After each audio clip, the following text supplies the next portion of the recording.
આ દાખલો આપણે મધ્યકની રીતે કરવાનો છે. તો આપણે સૌથી પહેલા શું કરીશું? fi નો સરવાળો કરીશું. તો 12 + 18 + 27 + 20 + 17 + 6. તો fi નો સરવાળો કેટલો આવ્યો? 100. હવે fi પછી કયું ખાનું બનશે? xi.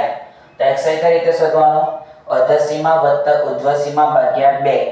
જો એ રીતે યાદ ના રહે તો મેં કઈ રીતે યાદ રાખવાનું કીધું હતું કે બંનેનો સરવાળો ભાગ્યા 2. તો 0 + 100 100 ભાગ્યા 2 50. હવે જો ડિફરન્સ કેટલા છે? 100 નો ડિફરન્સ છે એટલે આપણે દરેકમાં કેટલા ઉમેરતા જઈશું? 100 ઉમેરતા જઈશું. તો ચલો 50 + 100 150.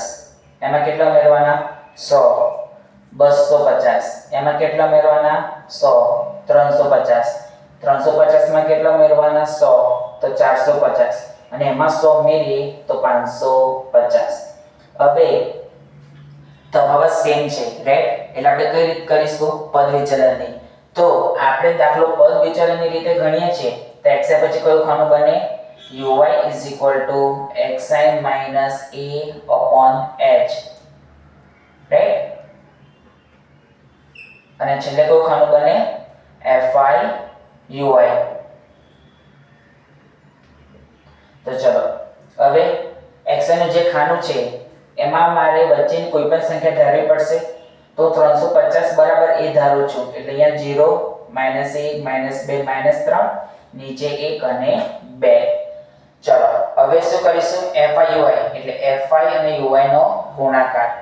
તો 12 * 36 માઈનસ ના માઈનસ, 18 * 2 = 36 માઈનસ ના માઈનસ, 27 * 1 = 27 માઈનસ છે એટલે માઈનસ, 20 * 0 0, 17 * 1 = 17, 6 * 2 = 12.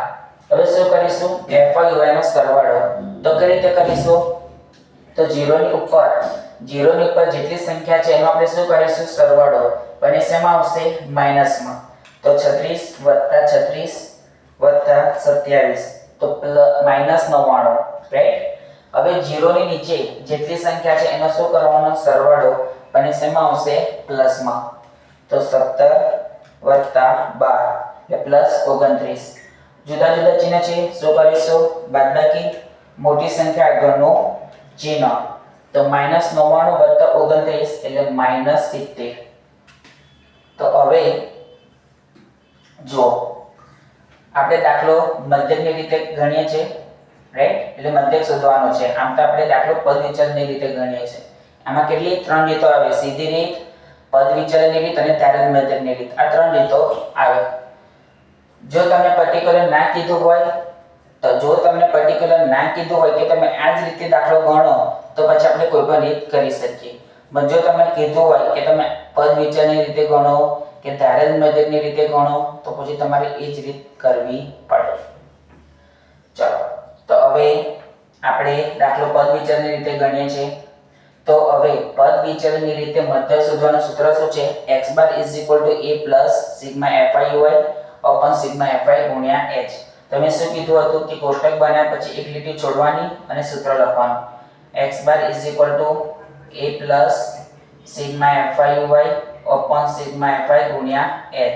તો જે લીટી છોડી હતી ત્યાં આપણે લખીશું મધ્યક શોધવાનો છે. a = 350, sigma fi uy -70, sigma fi 100, h = 100. તો હવે કિંમત મૂકી દઈશું. તો a = 350, sigma fi uy -70, sigma fi 100 * h 100 ઉડી ગયા. તો માટે x bar = 350 ± -70. તો માટે x bar = 350 - 70 280. તો લખીશું આપણે જવાબ કે આમ આપેલ માહિતીનો બોલક રૂપિયા. તો બોલક કેટલો હતો? 256.25 અને મધ્યક રૂપિયા 280 છે.